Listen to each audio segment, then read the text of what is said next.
Good morning, students. So, to continue with our fifth chapter, Women Change the World. Yesterday, we read about that how women were not given the chance to get education.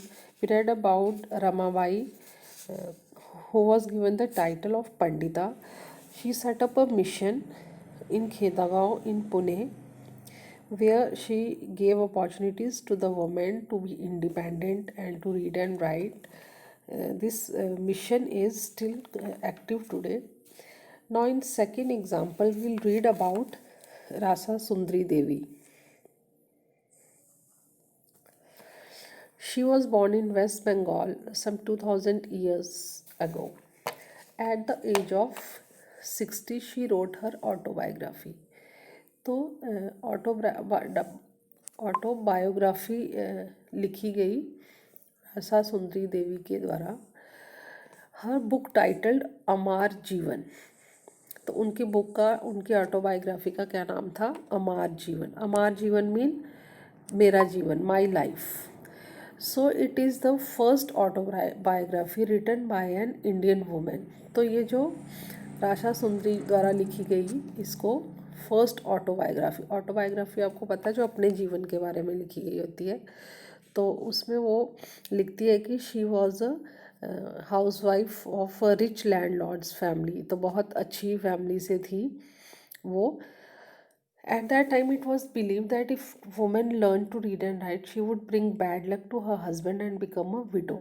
तो ऐसे ही society में बहुत सारे ऐसे भ्रांतियाँ फैलाई गई थी, मतलब कि गलत आइडियाज़ वहाँ पे फैलाए गए थे कि वुमेन जो है उन्हें पढ़ना नहीं चाहिए। अगर वो पढ़ेंगी तो वो अपने हस्बैंड और सोसाइटी के लिए बैड लक लाएंगी, ताकि वुमेन्स पढ़े नहीं।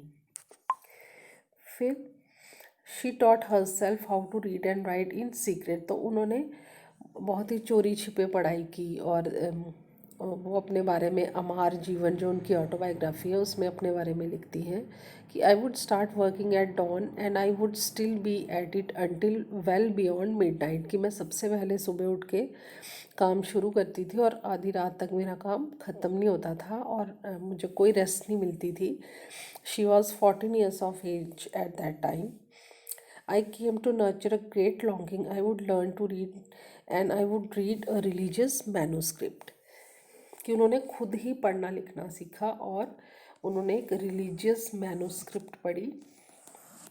तो अमार जीवन अपने ऑटोबायोग्राफी में उन्होंने क्या क्या लिखा अपनी लाइफ के बारे में, कैसे उन्होंने पढ़ना लिखना सीखा, वो इसमें बताया गया है।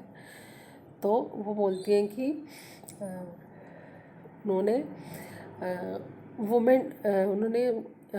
एक ड्रीम देखा कि वो एक मैनूस्क्रिप्ट पढ़ रही हैं जिसका नाम है Chaitanya Bhagavat, life of a Saint.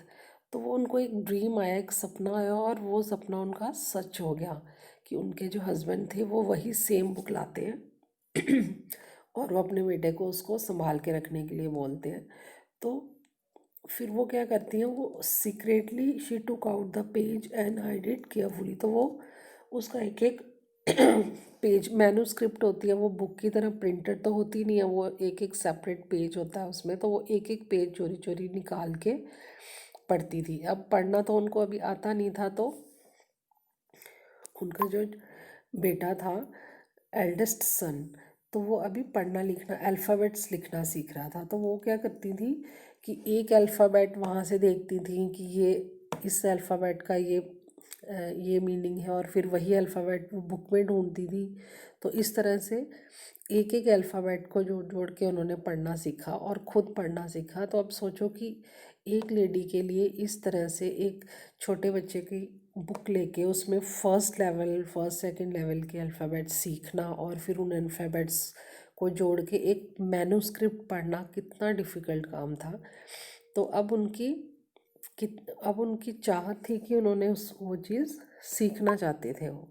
अब देखो, बच्चों को हम बोलते हैं पढ़ो पढ़ो पढ़ो, बच्चे पढ़ते नहीं हैं, है ना, पेरेंट्स उनके पीछे पड़े रहते हैं। लेकिन अब अगर आप चाहो तो आप क्या नहीं कर सकते हो।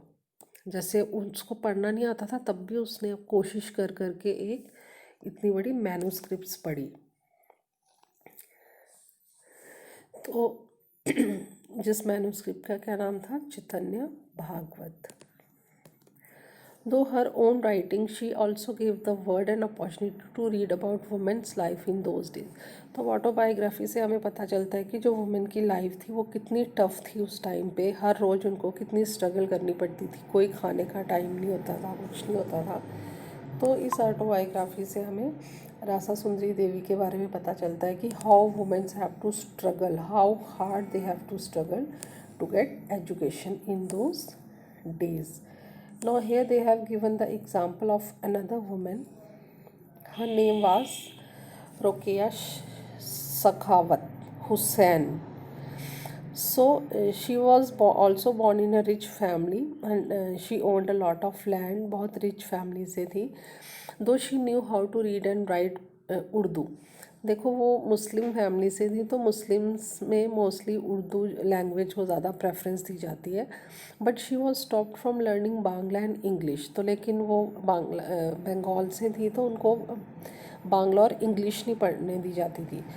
अब देखो जो इंग्लिश है वो ब्रिटिशर्स लाए हमारे इंडिया में, तो इंग्लिश को एक तो फॉरेन लैंग्वेज के रूप में देखा जाता था, ऊपर से जो ब्रिटिशर्स थे वो उनका एक्सपोज़र ज़्यादा था एज़ कम्पेयर टू इंडियंस।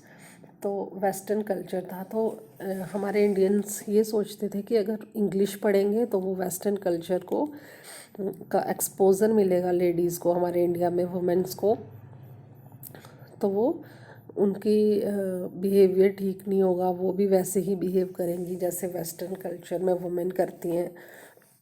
क्योंकि हमारे यहाँ पे पर्दा सिस्टम था और हमारे यहाँ पे वुमेन को इतनी फ्रीडम नहीं थी, तो उन्हें लगता था कि इंग्लिश पढ़ के ये भी वैसी ही हो जाएंगी और बहुत फ्रीडम हाँ ये देना नहीं चाहते थे। तो only boys were taught English. Rokeya learn to read and write in Bangla and English with the support of her elder brother and sister. तो उसके ब्रदर और सिस्टर ने उसको इंग्लिश सीखने में मदद की और उसने सुल्तानाज ड्रीम एक बुक लिखी इन 1905 अपनी इंग्लिश स्किल्स के लिए, and she was only 25 years of age.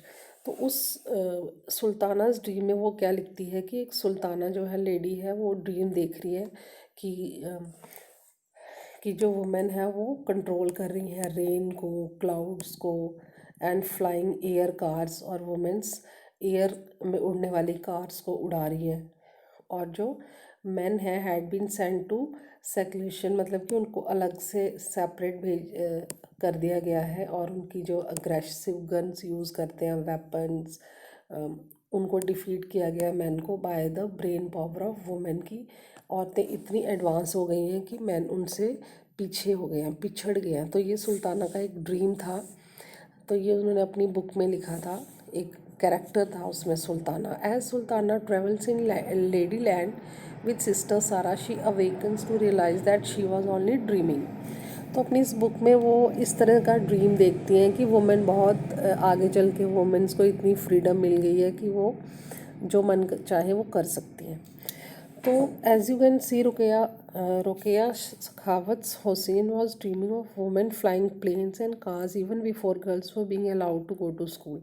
तो ये उन्होंने ड्रीम उस टाइम देखा रुकिया सखावत ने जब वुमेन्स को पढ़ने भी नहीं दिया जाता था, और वो एरोप्लेन उड़ाने के सपने देख रही थी। Her education gave her the power not only to dream and write but also to do more to help other girls to go to school and to build their own dreams. In 1920, she started a school for girls in Kolkata, and to this day the school is still functioning. अब देखो इस chapter में आपने अलग अलग women's के बारे में पढ़ा। अब ये रुकिया शेखावत ने भी स्कूल खोला वुमेन्स के लिए कोलकाता में। क्यों, कैसे खोल पाई वो, जब वो खुद एजुकेटेड हो पाई। वैसे ही रमाबाई ने एक मिशन एस्टैब्लिश किया वुमेन्स के लिए, राइट। तो और हमने इसमें रासा सुंदरी देवी के बारे में पढ़ा है कि कैसे उन्होंने स्ट्रगल की और अपनी ऑटोबायोग्राफी में अपने बारे में लिखा, एक कॉमन वुमेन जिसको पढ़ने के लिए इतनी स्ट्रगल करनी पड़ी। तो ये सब एग्जांपल्स उन्होंने इसलिए दिए हैं कि अगर वुमेन्स को अपॉर्चुनिटीज़ मिले तो वो वर्ल्ड को भी चेंज कर सकती हैं। So today both boys and girls attend school in large numbers. तो आजकल जो एजुकेशन है, आजकल जो स्कूलिंग है, that is totally different from past. तो अब क्या है, बहुत सारी वुमेंस हैं, गर्ल्स हैं जो स्कूल ज्वाइन करती हैं। Yet we will see there still remain differences between education of boys and girls. तो अब भी हमारी सोसाइटी में बहुत सारा डिफरेंस है। अब देखो, इंडिया में सेंसस होता है आफ्टर एवरी 10 years। सेंसस क्या होता है, काउंटिंग होती है about each and every house hold, कितने मेल्स हैं, फीमेल्स हैं, कितने लिटरेट हैं, उनकी एज क्या है, उनकी स्कूलिंग क्या है, उनके प्रोफेशंस क्या हैं। इससे हमें विलेज लेवल, स्टेट लेवल और कंट्री लेवल का हमें पूरा इंफॉर्मेशन, डेटा मिलता है about our nation, our people, our population. तो जो 1961 में सेंसस हुआ, उससे हमें पता चलता है कि 40% ऑफ बॉयज़ एंड मैन जो थे इंडिया में, वो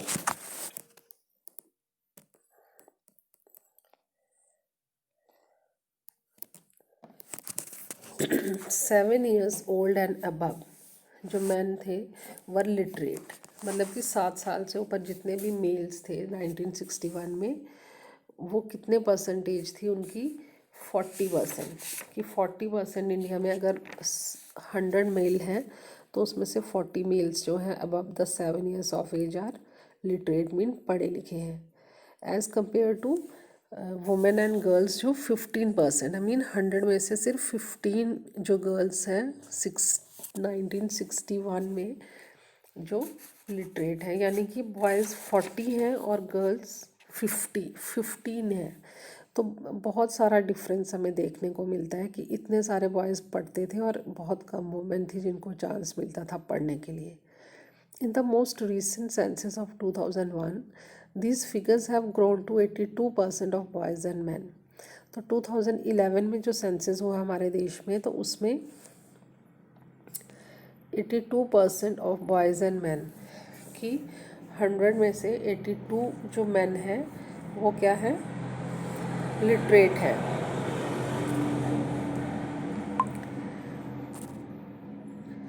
और वुमेन जो है वो 65% है। Now you can see that there is still so much discrimination is there, and women are still lagging behind in education than the male.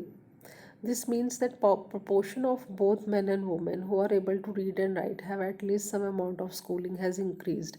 कुछ proportion तो बढ़ा है, लेकिन फिर भी वहाँ पे मेल्स की population ज़्यादा है। Now look at this table. इसमें दिया हुआ है कि ऑल बॉयज़, अगर वहाँ पे 5th क्लास तक 4.53 बॉयज़ हैं तो उसमें 4.42 SC बॉयज़ हैं और ST हैं 7.97। अब देखो, SC होते हैं जो शेड्यूल कास्ट होते हैं, शेड्यूल कास्ट दलित होते हैं जो, और ST हम यूज़ करते हैं जो आदिवासी फॉरेस्ट एरिया में, हिली माउंटेनियस रीजन में जो लोग रहते हैं शेड्यूल कास्ट, उनको हम बोलते हैं ST, ट्राइबल एरियाज़ में। और SC होते हैं जो ग्राउंड प्लेन एरियाज़ में रहते हैं, दलित। तो लेकिन होते ये शेड्यूल कास्ट में ही है। तो इस फिगर से हमें देखने को मिलता है कि अगर 4.53 टोटल बॉयज़ हैं तो उसमें जो निकले हैं स्कूल से वो उनकी कितनी है परसेंटेज, और गर्ल्स में जो स्कूल से निकली हैं वो कितनी परसेंटेज है, SC ST। तो कहने का मतलब है कि SC ST जो है वो ज़्यादा ड्रॉप आउट होते हैं स्कूल से, वो ज़्यादा बच्चे ऐसे हैं जो पढ़ नहीं पाते हैं बड़ी क्लासेस तक।